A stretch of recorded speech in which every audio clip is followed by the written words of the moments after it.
지금 헤세드 이야기 기간인데요. 우리는 지금 그 누가복음을 통해서 예수님께서 어떻게 그 사랑과 섬김을 우리에게 보이시며 또 가르치셨는가 하는 것을 5주간에 걸쳐서 살펴보고 있습니다. 누가복음에 나타나는 예수님은 완전한 인간으로 오신 분으로서 이방인과 가난한 자들, 소외된 자들, 그리고 병든 자들, 또 귀신 들린 자들, 억압받는 자들을 그 모든 이들을 위한 만민의 구주가 되신다라고 하는 것이 그 누가복음의 핵심 주제입니다. 당시 유대인들이 기대했던 그리스도 곧 메시아는 이스라엘을 정치와 또 물리적인 힘으로 로마의 압제로부터 억압 가운데 해방시켜줄 영웅을 다윗과 같은 그런 실질적인 왕으로서의 영웅을 바라보고 소망했습니다. 그러나 예수님께서는 그들의 기대와는 달리 한 사람 한 사람 그들의 삶과 처지에 관심을 가지시고 그들에게 친히 안수하시고 기도하시고 고치시고 귀신을 쫓아내시고 치유하시고 또 가난한 자들을 위한 복음을 전파하심으로써 낮은 데로부터 오셔서 낮은 데까지 섬기시는 모습을 우리에게 보여주심으로 하나님 나라와 그의 백성들의 삶이 어떠해야 되는지 가르치고 본을 보여주셨던 것입니다. 누가복음 6장에 보면은 예수님께서 따르는 많은 제자들 가운데 특별히 12명을 부르셔서 사도라 칭하시고 그들이 교회의 기초가 되도록 하셨습니다. 그리고 그들과 함께 산 아래로 내려오사 평지에 서시고 예수님의 말씀을 듣기 위해서 유대 전역에서 또 예루살렘에서 또 두로와 시돈 온갖 해변에서 몰려든 많은 사람들에게 이 병고침을 받기 위해 모여든 사람들에게 말씀을 듣기 온 사람들에게 하나님 나라의 백성들이 어떻게 살아야 하는지를 구체적으로 알려주셨습니다. 누가복음 6장에 기록된 그 평지 설교를 한마디로 정리하여 요약하면은 하나님 나라가 너희의 것이니 아버지의 자비로우심과 같이 너희도 자비로운 자가 되라, 그것이었습니다. 하나님의 백성은 하나님 나라의 법도를 따르는 자들로서 세상 사람들처럼 힘으로 군림하고 또 남의 것을 빼앗고 갈취하고 또 힘으로 내 것을 어떻게든 지키는 방식으로 사는 것이 아니라 이웃과 원수를 사랑하고 용서하고 희생과 섬김의 방식으로 이웃을 끌어안으며 살아가는 자여야 한다라는 것이었습니다. 사실 이와 같은 하나님 나라의 특징과 또 예수님의 행보는 하나님 나라의 그 섬김의 방식은 예수님이 오실 길을 예비했던 그 선지자 세례 요한도 충분히 납득하기 어려운 이해하지 못했던 부분이었습니다. 그래서 누가복음 7장에 보면은 세례 요한이 헤롯 왕이 동생의 아내 헤로디아를 자신의 아내로 그 부적절한 관계로서 아내로 취한 것을 세례 요한이 맹렬히 여러 번 거듭 비판하다가 감옥에 갇혔는데 감옥에 갇힌 세례 요한이 자신들의 제자를 예수님께로 보내어 다음과 같은 질문을 합니다. 오실 분이 당신입니까? 아니면 다른 분을 우리가 기다리는 것이 맞습니까? 한마디로 말하면 당신이 메시아가 맞습니까? 아닙니까? 라는 질문인데요. 이것은 세례 요한이 예수님의 메시아 되심을, 그리스도 되심을 의심했다라기보다도 자신의 생각과 예수님의 방향이 다르니까 이해되지 않아서 당신이 행하실 하나님 나라를 이제 속히 이루셔야 되는 것 아닙니까? 라고 하는 그런 질문 의도였던 것입니다. 그러니까 그 세례 요한의 입장에서 알고 선포했던 메시아는 구원의 주와 동시에 심판의 주로서 내 뒤에 오실 이는 능력이 많아져서 성령과 불로 세례를 너희에게 주실 것이요 자기의 마당을 정하사 알곡은 모아 곡간에 드리고 또 쭉정이는 꺼지지 않는 불에 태우시리라 라고 하는 심판의 주로 그렇게 선포를 했던 것인데요. 그러나 요한의 입장에서 예수님을 지켜보는 바로는 악한 자들과 또 로마와 또 헤롯 왕과 또 바리새인들과 대제사장과 같은 부패한 권력자들을 속히 징벌하심으로 심판하실 생각이 전혀 없어 보이시고, 사람들의 아픔과 질병과 고통을 치료하고 회복시키는 일을 하시며, 이 개인적으로 자기 보기엔 소소한 일들에 너무 이게 소모적인 일을 하는 것처럼 느껴지는 거예요. 그래서 세례 요한의 입장에서는 좀 더 강하고 확실하게 하나님 나라를 실현시켜 주실 것을 고대했지만, 그리고 자신의 생명은 이제 감옥에서 얼마 남지 않은 것 같은데, 자신의 생애에서 하나님 나라의 이루어짐이 실현되지 않을 것 같은 그런 답답함과 불안함, 초조함이 세례 요한에게 있던 것이죠. 그래서 주님, 빨리 심판하시고 빨리 하나님 나라 이루어 주십시오 라는 의미에서 오실 분이 당신입니까? 아니면 다른 분입니까? 이렇게 질문했던 것이죠. 세례 요한은요, 예수님의 초림, 구원의 역사와 재림, 심판의, 그리고 완전한 구원의 역사를 시간과의 큰 간격이 있는데 하늘에 묶어서 지금 이때 동시에 이루어지는, 한꺼번에 이루어지는 일로 잘못 알고 있었던 것이죠. 대부분의 사람들이 다 그 당시에 그렇게 알고 있었어요. 요한의 이 질문을 듣고서 예수님은 이사야 53장의 예언의 성취를 언급하면서 다음과 같이 대답을 하셨습니다. 누가복음 7장 22절에서 23절, 예수께서 대답하여 이르시되 너희가 가서 보고 들은 것을 요한에게 알리되, 맹인이 보며 못 걷는 사람이 걸으며 나병 환자가 깨끗함을 받으며 귀먹은 사람이 들으며 죽은 자가 살아나며 가난한 자에게 복음이 전파된다 하라. 누구든지 나로 말미암아 실족하지 아니하는 자는 복이 있도다 하시니라. 이 말씀은 이런 의미예요. 요한아, 내가 너의 기대와 다르다고 실망하거나 실족하지 말아라. 하나님의 나라는 내가 이해하는 것처럼 단번에 구원과 심판이 일시에 이루어지는 것이 아니라 개개인의 복음 전파와 함께 사랑으로 섬기는 방식으로 통하여 점진적으로 전파되고 치유되고 고치시고 회복하는 과정을 통해서 이루어지는 것이다. 복음은 소외된 모든 사람을 향한, 가난한 자들을 향한 사랑과 섬김의 복음이다 하고 말씀하신 것입니다. 그리고 얼마 지나지 않아 감옥에 갇혔던 세례 요한이 헤롯에 의해서 비참히 참수당하여 죽습니다. 그리고 세례 요한을 선지자로 믿고 따랐던 군중들은 갑작스러운 것에 굉장히 당황스러워하고 마음이 공허하고, 이제 어떡하나 라고 하는 그런 마음과 함께 세례 요한이 메시아로 소개했던 예수 그리스도에게 더더욱 관심과 기대를 가지고, 예수님께서 이제 세례 요한이 죽었으니 본격적인 활동을 시작하지 않을까라고 하는 기대감으로 엄청나게 많은 무리들이 예루살렘과 온 유대 전역에서 모여들어서 예수님을 찾아왔던 것입니다. 예수님은 그들에게 하나님 나라에 관한 이야기를 하시면서 그들이 잘못 이해하고 있었던 것들을 교정해 나가시는 것이죠. 11절 말씀, 오늘 본문입니다. 무리가 알고 따라왔거늘 예수께서 그들을 영접하사 하나님 나라의 일을 이야기하시며 병 고칠 자들은 고치시더라. 날이 저물자 제자들은 무리들의 줄임이 걱정이 되어서 예수님께 제안을 드리는 것입니다. 예수님, 여기는 빈들인데 아무것도 없습니다. 무리들을 어서 마을과 각 촌으로 보내어서 각자 먹을 것을 얻어먹든 돈 주고 사 먹든 어떻게든 해결하라 하면 좋겠습니다.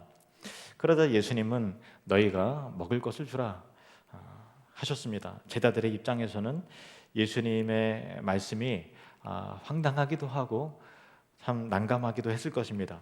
주님, 우리에게는 떡 5개하고 물고기 2마리밖에 없는데 이걸 가지고 뭘 어떻게 하겠습니까? 했던 것이죠. 그 현장에 모였던 사람들은 남자만 5,000명이나 되는 큰 무리였습니다. 예수님께서는 그들을 50명씩 나누어 앉히라 하신 다음에 떡 5개와 물고기 2마리를 들고 하늘을 우러러 축사하시고 떼어 제자들에게 주어서 무리들에게 나눠주라 하셨습니다. 제자들이 그것을 나누었더니 그 많은 무리가 다 먹고 배불렀으며 그 남은 조각을 거뒀는데 12바구니 광주리에 가득 차게 되었다라는 이야기예요. 여러분이 익히 잘 아시는 내용입니다. 그러면 여기서 조금 더 깊이 들어가 보도록 하겠습니다. 12절 13절 말씀, 함께 읽겠습니다. 날이 저물어 가매 12 사도가 나와 여짜오되 무리를 보내어 두루 마을과 촌으로 가서 유하며 먹을 것을 얻게 하소서. 우리가 있는 여기는 빈들이니이다. 예수께서 이르시되 너희가 먹을 것을 주라 하시니 여짜오되 우리에게 떡 5개와 물고기 2마리밖에 없으니 이 모든 사람을 위하여 먹을 것을 사지 아니하고서는 할 수 없사옵나이다 하니. 이 부분에 12제자라고 하지 않고 그 사도라고 했습니다. 사도는 교회의 기초로서 예수님께서 세우신 자들로서 예수님께서 이 사건을 통해서 또 적어도 누가의 관점으로 어떤 교훈을 우리에게 주려면 교회에 관한 교회론을 하고 싶은 거예요.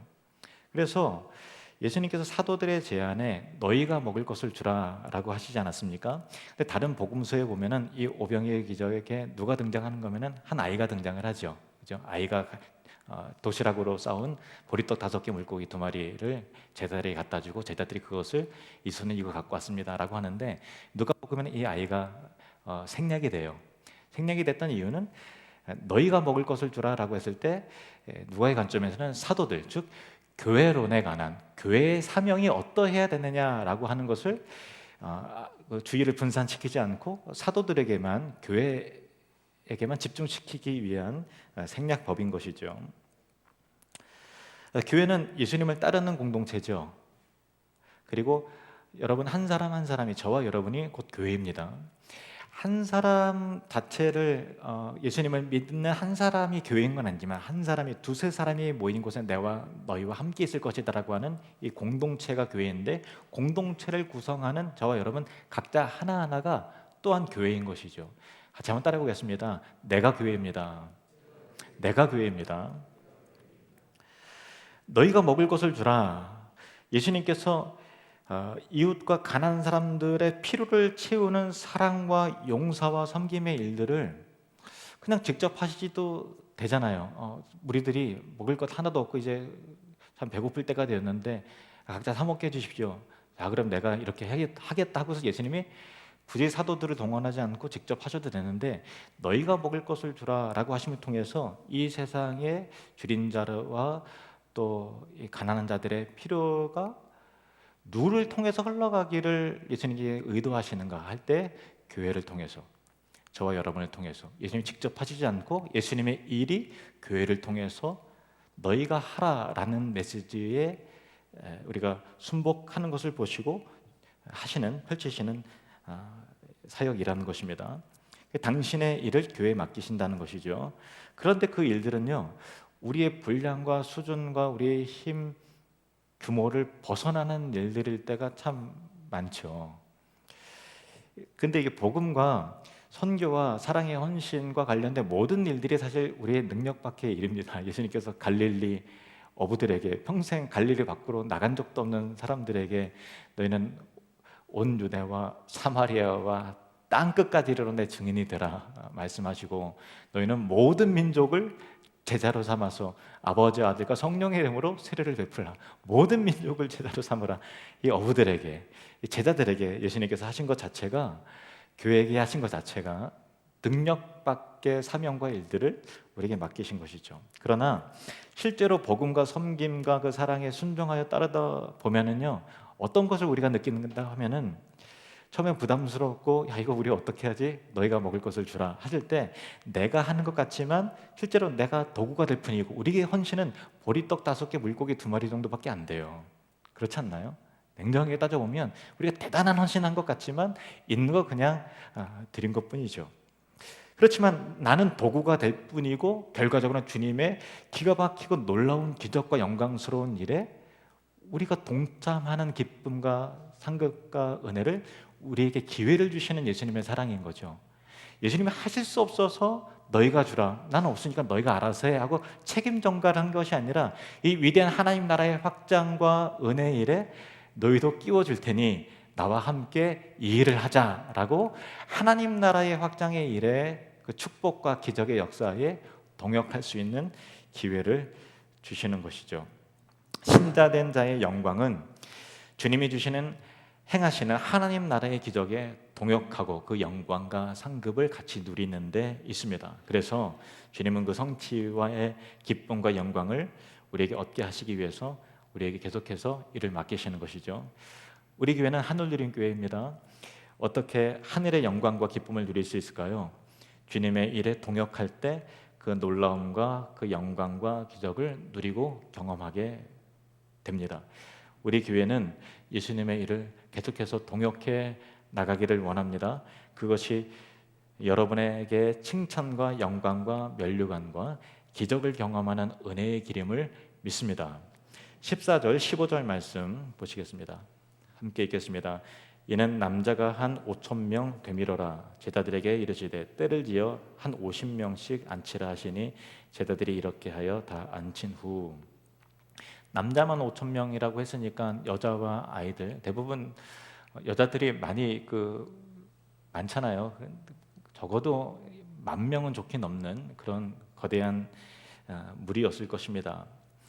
예수님은 그들을 50명씩 나누어 앉히셨습니다. 다른 복음서에 보면 50명씩 혹은 100명씩 그렇게 하라고 하셨는데 이것은 무슨 의미일까요? 이것은 출애굽해서 광야로 나온 이스라엘 백성들을 연상케 하는 장면입니다. 왜냐하면 하나님은 모세를 통해서 이스라엘 백성들을 조직해 나가면서 그들을 50명씩 100명씩 이렇게 해서 10부장, 50부장, 100부장, 또 1000부장 이렇게 조직을 했잖아요. 하나의 공동체로서 군대 조직처럼 그렇게 세우신 것이죠. 그때 광야로 나온 백성들을 하나님이 친히 목자로서 인도하시고 그들을 만나로 먹이시고 돌보시는 것 같이 예수님은 그들로 50명씩 조직케 하심으로 이것이 하나님 나라의 공동체임을 말씀하시는 것이죠. 그리고 그들이 출애굽하여 광야의 이스라엘 백성과 같은 자들임을 이 그림을 통해서 우리에게 상기시키십니다. 즉 이것은 예수님께서 그 백성들을 긍휼히 여기심으로 하늘의 만나로 먹이길 원하시는 목자의 마음이 드러나는 장면인데 마가복음에 보면은 이 오병이어의 사건 때 예수님의 마음에 대하여 이렇게 묘사합니다. 마가복음 6장 34절 예수께서 나오사 큰 무리를 보시고 그 목자 없는 양 같음으로 인하여 불쌍히 여기사 예 여러 가지로 가르치시더라. 처음에는 목자 없는 양 같은 자들이었어요. 그런데 조직케 하심을 통해서 목자 있는 무리로서 그들을 신령한 꼴로 먹이시는 이 목자의 마음이 이 오병이어의 기적 가운데 펼쳐지게 되는 것이죠. 그렇게 예수님은 생명의 떡을 먹이시는 것입니다. 16절 말씀입니다. 함께 읽겠습니다. 예수께서 떡 5개와 물고기 2마리를 가지사 하늘을 우러러 축사하시고 떼어 제자들에게 주어 무리에게 나누어 주게 하시니 예수님이 하늘을 우러러 이렇게 축사하시고 또 그 떡과 물고기를 떼어서 제자들에게 나누셨어요. 그냥 주시고 제자들이 그냥 대충 떼어서 준 것이 아니라 예수님께서 떼어서 나누셨고 나눈 것을 제자들이 또 나누었다라는 것은 성찬의 예표로 보여지는 부분이라 할 수 있습니다.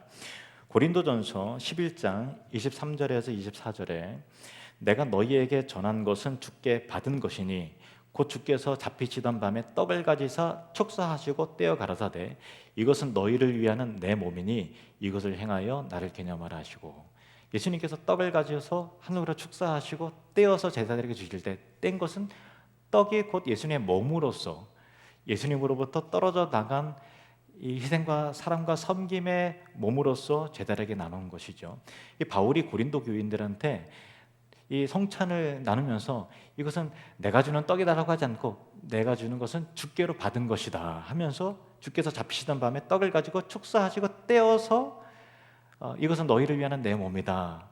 주께로 받은 것을 그 뗀 떡을 내가 너희에게 주는 것이다 라고 성찬의 이 내용을 알려주고 있듯이 예수님께서는 앞으로 일어날 성찬의 때처럼 축사하시고 떼어서 제자들에게 주셨고 제자들은 예수님께서 떼신 떡을 받아서 또 이 백성들에게 나누어 주는 것이죠. 예수님께서 떡을 떼신다는 것은 자신의 몸을 나누시는 예수님의 십자가의 희생과 고난과 섬김과 죽음을 말하는 것이죠. 제자들이 나누는 것은 예수님으로부터 떼어져 나온 것을 사람들에게 주는 것이므로 이 본질상 물고기와 보리떡의 그 본질과 그 근원은 예수님의 희생과 그 출발점은 예수님의 사랑이라는 것을 우리에게 말씀하신다라는 거예요.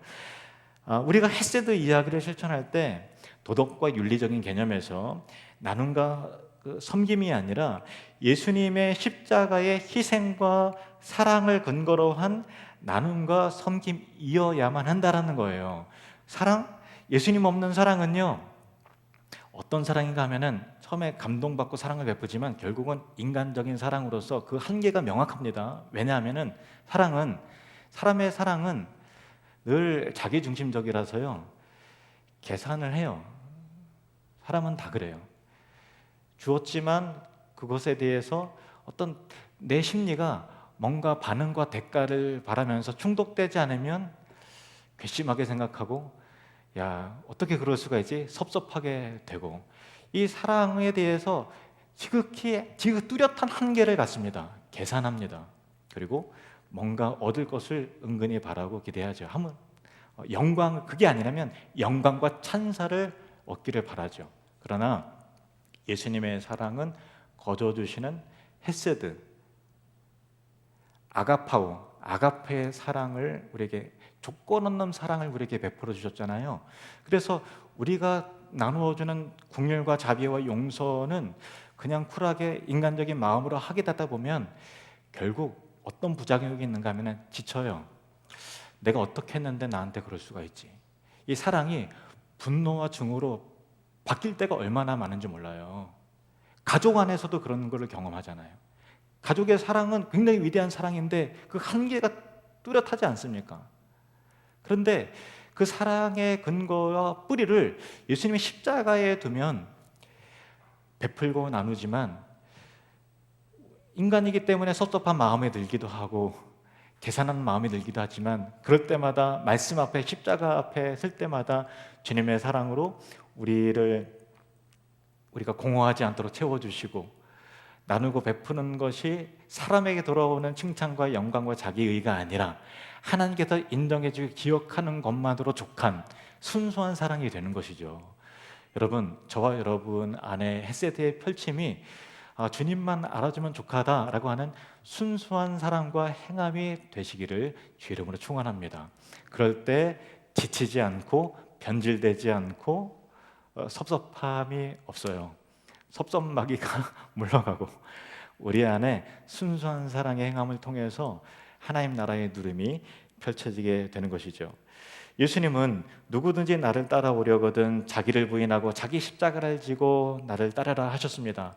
예수님의 길은 섬김의 길이요, 섬김의 길은 십자가를 지는 길입니다. 제자된 자의 삶은 그 길을 가는 것이죠. 십자가의 사랑에 근거한 헤세드. 17절입니다. 17절 같이 읽겠습니다. 먹고 다 배불렀더라. 그 남은 조각을 12바구니에 거두니라. 아멘.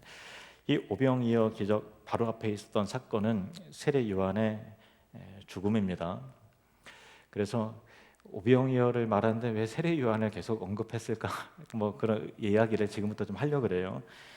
이 마태복음하고 마가복음은요, 이 오병이어의 사건은 사복음서에 다 기록되어 있어요. 사복음에 다 기록되어 있는데 마태복음과 마가복음에는 이 오병이어 사건이 어디 이후에 배치가 되었는가 하면 세례 요한의 죽음 다음에 오병이어 사건이에요. 근데 세례 요한이 참수당한 배경은, 죽게 된 배경은 헤롯이 자기 생일에 지인들과 귀인들을 다 초청하고 흥청망청 먹고 즐기고 막 해요.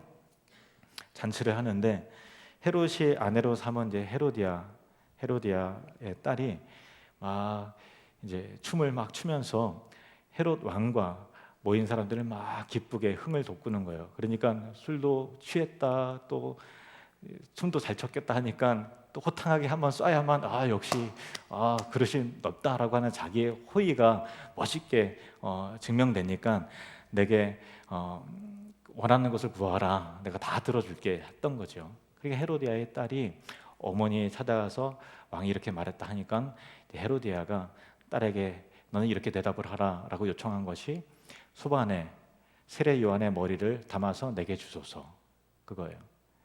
이게 뭐냐면 헤로디아는 어쨌든 부적절한 관계지만 지금 왕의 부인이 된 거잖아요. 근데 세례 요한이 이거 잘못됐다라고 비판하니까 너가 감히 나를 비판해?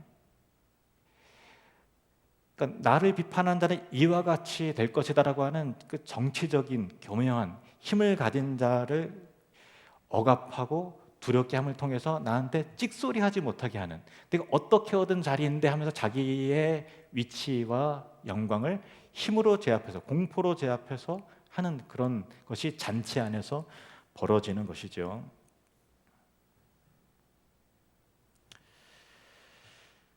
이것이 세상의 궁궐 안에서 왕이 자신의 생일을 위해서 권력자들을 불러 모아서 벌인 잔치, 죄악된 권력과 죽음의 잔치의 특징인 것입니다.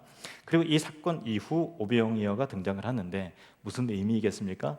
이 세상의 죄와 죽음의 잔치와 대조된 하나님 나라의 생명의 잔치의 모습을 우리에게 보여주시는 것이죠. 이것은 예수 그리스도의 사랑과 나눔과 기적의 현장 가운데 사도, 즉 교회가 예수님의 일에 동역함을 통해서 또 그 부요함과 풍성함을 모두가 다 맛보게 되는 하늘의 잔치였던 거예요. 가진 자들의 향락을 위한, 더 많이 가지고 있는 것을 뽐내는 세속적 왕의 잔치가 아니라 하늘의 왕으로서 이 땅에 오신, 그러니까 만민을 위한, 모두가 다 만족해하고 줄인 자가 없이 다 풍성하게 누리게 되는 하늘의 잔치, 생명의 잔치를 우리에게 맛보게 해주셨던 사건이 바로 오병이어의 사건이었던 것입니다. 사도들이 처음 가지고 있었던 것은 떡 5개와 물고기 2마리에 불과했지만, 가진 것이 없었지만 예수님의 그 떡을 떼어 우리에게 주시고 교회가 그 일에 동역했을 때 모두가 다 먹고 다 배불렀을 뿐만 아니라 그 남은 것이 12바구니에 다 찼을 정도로 풍성한 생명의 잔치였다라는 거예요. 넉넉하고 풍성함이 12바구니로 상징되는 바 이루어진 역사였던 것이죠. 이 12바구니는 12사도들이 추측하건대 12사도들이 각각 바구니에다가 빵과 물고기를 담아서 군중들에게 나누었을 때 그 바구니였을 것입니다. 사도들의 바구니가 비어있지 않았다는 것은 주일에 동역하고 함께 그 일에 동역하면 나누는 자에게 결과적으로 하나님의 채우심이 있었다는 얘기죠. 상식적으로는 준 것만큼 비워야 되는데 이해되지 않는 방법으로 계속해서 채워지더라는 거예요. 우리 인간의 이성과 어떤 상식, 합리적인 것 범주에서 벗어난 신비로운 채우심이 이 바구니 안에, 광주리 안에서 벌어지더라. 설명할 수 없는 그것입니다. 여기에서 사도와 그들이 들고 있던 각각의 바구니는 교회를 상징하는 것으로 여겨집니다. 상징한다라는 것은 좀 조심스럽고 여겨집니다. 교회는 나눌 때 채워집니다. 여러분이 교회입니다. 여러분이 나눌 때 채워짐을 경험하게 됩니다. 어떤 방식으로 채워지는지는 모르지만 하나님께서 하시는 방식으로 여러분의 나눈 것만큼 소진되고 고갈되는 것이 아니라 풍성해지는 일들을 경험하게 된다는 것입니다. 헤롯 왕이 벌인 잔치는 자기의 기쁨을 위한 죄와 죽음의 잔치였습니다. 그러나 예수님께서 벌이시는, 우리가 참여하는 천국의 잔치는 모두의 구원과 기쁨을 위한 생명과 하늘의 잔치인 것입니다. 예수님이 베푸시는 하늘의 잔치는 내 것을 나눌 때 내 것이 소진되고 결국은 고갈되는 나눔이 아니라 오히려 나누는 자나 받는 자나 모두가 다 풍성해지고 모두가 다 기쁨을 누리고 헤아릴 수 없는 그 기쁨과 기적의 동역함을 통해서 함께 기뻐할 수 있는 하늘의 잔치였던 것입니다. 우리 교회차가 이번에 새로 바꿨는데요. 다른 교회, 개척교회나 큰 교회, 작은 교회면은 차 자주 이렇게 바꾸지만은 제가 가만히 생각해 보니까 우리 교회 부임한 지 16년이 됐는데요. 생각보다 오래됐죠. 16년이 됐는데 16년 만에 우리 교회 새 차 바꾼 거는 처음인 것 같아요. 처음이에요. 그러니까 다른 교회는 그냥 쉽게 할부로 하면 되지 않나 그렇게 생각하냐면, 할부도 돈이 있어야 할부를 내죠. 그러니까 그렇게 빡빡하게 돌아가는 재정이어서 사실요. 이게 냉정하게 말하면 그런 거예요. 그렇지만은 우리는 하나님께서 은혜 주시는 대로 여러분이 절기 헌금을 드리고 하면 또 여유 있는 대로 다 선교하고 구제하고 다 계속 나눴잖아요. 교회도 다른 곳에 교회도 세우고 또 두 번째 교회도 지금 세우고. 근데 가만히 생각하면 우리 교회는 이게 차는 다 노화돼서 잘 안 굴러갈 때까지 계속 타다가 지금 처음으로 새 차를 바꾸는데, 원래 이제 장로님들이 신년도에 이게 당회하면서 올해는 차 이렇게 바꿔야 된다고, 왜냐면 이제 잘 계속 고장 나고 불안하니까 바꾸는데, 신차를 하는데 이제 요번에 스타렉스가 단종이 되고 스타리아로 더 좋은 차로 새로 바꾸는 거 과도기라서 몇 개월 기다려야 된대요. 그래서 기다렸죠. 근데 헤세드 이야기가 딱 받게 되니까 제 마음에 이거 하나님께서 우리 잘했다고 선물해 주시는 거구나. 저는 그렇게 믿어지더라고요. 하나님께서 우리 잘했다고, 야 정말 잘했다 하면서 우리를 축복하시고 더 체험의 기적을 하나님께서 맛보게 하시는 은혜로운 일이 아닌가, 저는 그렇게 생각을 했습니다. 믿고 그렇게 고백을 했습니다. 신자의 영광은요, 모두가 다 먹고 배부른 생명의 잔치에 참여하고 그 일에 동역하는 삶을 사는 것이죠. 여러분 축복합니다. 여러분의 삶에 날마다 생명과 사랑의 잔치가 벌어지길 바랍니다. 자기 영광과 자기 기쁨과 자기 만족과 내 자리를 어떻게든 지키고 경쟁하는, 또 나를 뭐 이렇게 비판하고 안 좋게 하는 사람들은 다 막 어떻게든 제압하고 이렇게 하는 이 세상적인 향락에 취한 잔치가 아니라 나눔을 통해서 만족함과 기쁨과 예수 그리스도 축복하시는, 그래서 야 풍성함이 내 것이네, 하늘의 풍성함을 내가 맛보는구나 라고 하는 이 하늘의 잔치를 날마다 누리기를 축복합니다. 우리가 하나님 나라 확장을 위해서 복음과 선교와 나눔과 섬김의 삶을 살 때 여러분 모두가 다 모자람 없이 배부름과 풍성함을 경험하게 될 줄로 믿습니다. 기도하시겠습니다.